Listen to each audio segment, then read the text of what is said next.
From an inauspicious beginning in New Hampshire to becoming the 14th president of our great nation, Franklin Pierce has largely gone unnoticed in the annals of our history. While known mainly for repealing the Missouri Compromise, few people realize that he was a bit of a prankster. Once describing Congress as a gaggle of gaywads, Pierce meant to inject some life into Washington by unleashing a grizzly bear into the House of Representatives in 1854. Every president surely has their enemies. Pierce would often verbally abuse even those closest to him, including his vice president, William R. King. Despite constantly and publicly calling him a raging cocksucker, Pierce knew when to get the job done, which included trampling his enemies while on horseback. Being married was never much of a concern to him either. In fact, he once made a bet that he could sleep with every ambassador's wife. A bet he later won. Pierce often claimed to be immune to the effects of alcohol.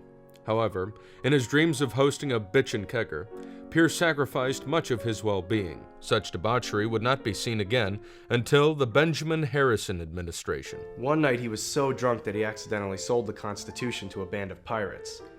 He spent the next month on a series of adventures trying to get it back. There was also a week of heavy intoxication in which Pierce claimed that he was king of the United States. And also he claimed that he could turn himself invisible just so that he could spy on senators' daughters while they showered. But not all was well in Pierce's utopia. His vice president was gruesomely murdered in 1855 with Pierce's favorite knife.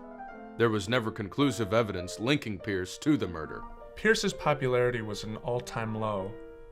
In his party room, it had become nothing more than a dark, windowless pit where he'd drink by himself until dawn. Friends had deserted him, and the well of women also dried up when Pierce decided to, quote, get really freaky with women in 1856. No one really found his courtship letters very amusing either. You would be doing your country a great service to ride the Pierce train to Pleasure Town.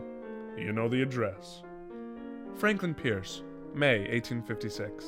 After leaving office, Pierce spent the next 12 years conquering women and claiming that the Civil War allowed him to, quote, capitalize on lonely housewives. Even his death remains a legend for those who study the man.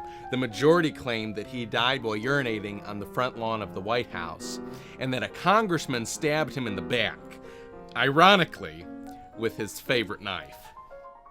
What more can one say about Franklin Black Thunder Pierce? Some say he was an embarrassment and didn't believe he could slap rainbows out of the sky just to piss God off. Others idolized him. He's a president I would be proud to have a beer with. I just wish he would have finished that time machine he was always talking about. I like to think that many of us are true members of the Pierce posse, just trying to uphold one great man's beliefs. Oh, he just didn't give a f***.